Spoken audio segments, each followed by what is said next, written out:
ഇന്നു രാവിലെ 8:30 ദൃശ്യമാധ്യമങ്ങളിലൂടെ കാണാൻ കഴിഞ്ഞത് കേരളത്തെ ഞെട്ടിവിറപ്പിച്ച ബ്യൂട്ടൽ കൊലപാതകത്തിന്റെ കഥയാണ്. പറഞ്ഞു വരുന്നത് കോട്ടയം തിരുവാതുക്കൽ വിജയകുമാർ മിനി ദമ്പതികളുടെ മരണമാണ്. മരണമെന്ന് പറഞ്ഞാൽ പോരാ, ഇത് ക്രൂരമായ കൊലപാതകമാണ്. ഈ ക്രൂരമായ കൊലപാതകം ആര് നടത്തി എന്നുള്ളത് പോലീസ് അന്വേഷണത്തിലാണ്. സംഭവിച്ചത് ഇങ്ങനെയാണ്. കാരണം ഇവിടെ രണ്ടുപേർ, ഈ വിജയകുമാർ എന്ന് പറയുന്നത് വലിയൊരു നല്ലൊരു വ്യവസായിയാണ്. ധാരാളം സ്ഥാപനങ്ങൾ അദ്ദേഹമുണ്ട്. അതുപോലെ വിജയകുമാറും മിനിയും മാത്രമാണ് ആ വീട്ടിൽ താമസിക്കുന്നത്. 2 മക്കളാണുള്ളത്. 2 മക്കൾ എന്ന് പറയുന്നത് ഒരു മകനും മകളും. മകൻ 2018 ദുരൂഹ സാഹചര്യത്തിൽ ട്രെയിൻ തട്ടി മരിച്ചു. ആ ട്രെയിൻ തട്ടി മരിച്ചതിന്റെ തന്നെ പല തരത്തിലുള്ള അന്വേഷണങ്ങളുണ്ട്. അല്ലാത്ത പല പാടുകളും കണ്ടു എന്നുള്ള രീതിയിലുള്ള റിപ്പോർട്ടുകളുണ്ട്. അതിന്റെ ആ മരണത്തിൽ ഒരുപാട് ദുരൂഹത ഇന്നും പറയപ്പെടുന്നു. അതിന്റെ അന്വേഷണം ഒരു വശത്ത് നടക്കുന്നുണ്ട്. പിന്നെയുള്ളത് മകളാണ്. മകൾ വിദേശത്താണ്. പിന്നെ ആരാണ് ഇദ്ദേഹം എന്ന് പറയുന്നത്? സമൂഹത്തിൽ എല്ലാവരുമായി നല്ല രീതിയിൽ സ്നേഹത്തോടെ കഴിയുന്ന ഒരു മനുഷ്യനാണ്.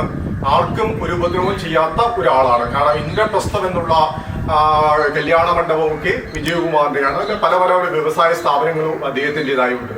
പക്ഷെ ഈ കൊലപാതകം നടന്നത് ഇന്നലെ രാത്രിയാണോ ഇന്ന് വെളുപ്പാങ്കാലത്താണോ എന്നുള്ളത് വിശദമായ അന്വേഷണത്തിലൂടെ മനസ്സിലാക്കാൻ കഴിയുള്ളൂ. കാരണം രാവിലെ ഇവർ 2 പേരും മാത്രം ഉണ്ടായിരുന്ന വീട്ടിൽ രാവിലെ 8 മണിക്ക് വേലക്കാരി വന്നപ്പോഴാണ് ഈ മൃതദേഹങ്ങൾ കണ്ടത്. ഈ മൃതദേഹങ്ങൾ കണ്ടതിൽ തന്നെ ഒരു പ്രത്യേകത. ഉടൻ തന്നെ അവർ വിളിച്ചു ആളെ വലിയ ശബ്ദമുണ്ടാക്കി. നാട്ടുകാരെല്ലാം ഓടിക്കൂടി.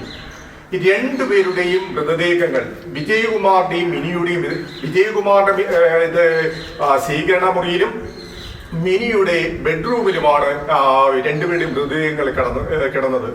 മാത്രമല്ല മുഖമൊക്കെ മഴു പോലുള്ള ഉപകരണം ഉപയോഗിച്ച് മുഖമെല്ലാം വൈകൃതമാക്കിയിരുന്നു. മാത്രമല്ല 2 പേരും, വിജയകുമാറും മിനിയും, അവർ വിവസ്ത്രരായിരുന്നു. രണ്ട് മൃതദേഹങ്ങൾ കിടന്നതും വിവസ്ത്രങ്ങളായിട്ടാണ് 2 മൃതദേഹങ്ങൾ കിടന്നത്. അപ്പൊ ഇത് മൊത്തം സാമൂഹ്യ മേഖലയെ തന്നെ ഒന്ന് ഞെട്ടിച്ച് കളഞ്ഞിരിക്കുകയാണ്. കാരണം വെച്ച് കഴിഞ്ഞാൽ ഇത്രയും ഒരു വലിയൊരു സംഭവ വികാസങ്ങൾ അവിടെ നടന്നു. കാരണം നമ്മുടെ സംസ്ഥാനത്ത് തന്നെ പലയിടത്തും ഇതുപോലുള്ള സംഭവ വികാസങ്ങൾ ഞെട്ടിച്ചുകൊണ്ടിരിക്കുന്ന കൊലപാതക പരമ്പരകൾ നടന്നുകൊണ്ടിരിക്കുന്ന ഒരു കാലഘട്ടം കൂടിയാണ്. ആ സമയത്താണ് അതിനേക്കാൾ ഒരു ബ്രൂട്ടൽ കൊലപാതകം, അതായത് വൈരാഗ്യപൂർവം ഒരാളിനെ കൊലപ്പെടുത്തുക, അതായത് വളരെ നിഷ്ഠൂരമായ കൊലപാതകമാണ് അവിടെ കണ്ട്. ഈ നിഷ്ഠൂരമായ കൊലപാതകത്തിലേക്ക് പല കഥകളും പറഞ്ഞു കേൾക്കുന്നു. അതിൽ ഏറ്റവും പ്രധാനപ്പെട്ടതെന്ന് പറയുന്നത്, ഇതിന്റെ പ്രധാന കാരണക്കാരൻ എന്ന് പറയപ്പെടുന്നത് അമിത് എന്നുള്ള ഒരു ആസാം സ്വദേശി ഇവിടുത്തെ ജോലിക്കാരനായിരുന്നു. ഈ ജോലിക്കാരൻ വിജയകുമാറിന്റെ ഏകദേശം 1 കോടിയോളം രൂപ ഓൺലൈനായിട്ട് തട്ടിയെടുക്കുകയും അത് വലിയ പ്രശ്നങ്ങളാവുകയും പിന്നെ ഇയാളെ പോലീസ് അറസ്റ്റ് ചെയ്യുക, അതിന്റെ കേസുകളൊക്കെ നടന്നുകൊണ്ടിരിക്കുകയാണ്. ഈ കേസ് അറസ്റ്റ് ചെയ്തതിന് ശേഷം ഇയാൾ ജയിലിന് പുറത്താണ് എന്ന് കേൾക്കുന്ന വിവരം. പക്ഷെ ഇപ്പോഴത്തെ എല്ലാ നിഗമനങ്ങളും അവിടെയുള്ള ജനപ്രതിനിധികളും മറ്റുള്ളവരുമെല്ലാം പോലീസ് ഇതുവരേക്കും ഈ നിമിഷം വരെയും പോലീസ് കൃത്യമായ കാരണങ്ങൾ നിഗമനം ഇതുവരേക്കും പോലീസ് പുറത്തുവിട്ടിട്ടില്ല. പോലീസുമായിട്ട് ബന്ധപ്പെട്ടപ്പോഴും അവർ പറയുന്ന കാര്യം എന്ന് പറയുന്നത്, കാരണം അവർ ഇങ്ങനെ തീവ്രമായ അന്വേഷണം നടത്തുന്നു. അവർ ഒരാൾ കസ്റ്റഡിയിലുണ്ട് എന്നാണ് പോലീസിന്റെ വൃത്തത്തിൽ നിന്ന് കിട്ടുന്ന സൂചന.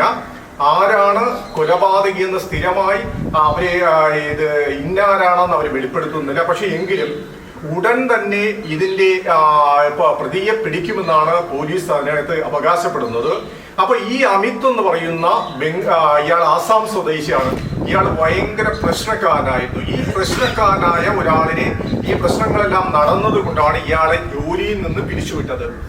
അപ്പോ പ്രധാന ചൂണ്ടുപലകയായിട്ട് ഇയാൾ ഇപ്പോ പോകുന്നത് നേരെ ഇയാളിലേക്കാണ്. പക്ഷേ മറ്റു എല്ലാ സാധ്യതകളും, കാരണം പോലീസ് നോക്കുന്നത് സർവത്ര സാധ്യതകളും തേടുകയാണ്. കാരണം രണ്ടുപേരും അവിടെ എന്തെങ്കിലും സമ്പത്ത് നഷ്ടപ്പെട്ടിട്ടുണ്ടോ, മാത്രമല്ല ഈ മൃതദേഹങ്ങൾ പോലീസിൽ തന്നെ അന്താളിപ്പിക്കുന്നതെന്ന് പറഞ്ഞാൽ രണ്ട് മൃതദേഹങ്ങളും രണ്ട് ഭാഗത്തായിട്ടാണ് കിടന്നത്, രണ്ടും വിവസ്ത്രരായിട്ടാണ് കിടന്നത്. വേറെ എന്തെങ്കിലുമൊക്കെ നടന്നിട്ടുണ്ടോ, അതായത് രക്തം വാർന്ന മരണത്തിന്റെ പ്രധാന കാരണമായിട്ട് പ്രാഥമിക നിഗമനം എന്ന് പറയുന്നത് രക്തം വാർന്നുള്ള മരണമായിട്ടാണ് കണക്കാക്കുന്നത്.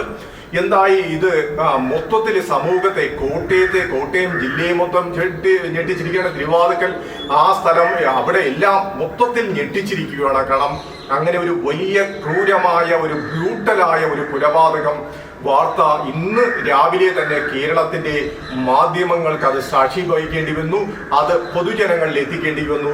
എത്രയും പെട്ടെന്ന് പ്രതികളെ പിടികൂടാൻ പോലീസിന് കഴിയട്ടെ എന്ന് ആശംസിക്കാം.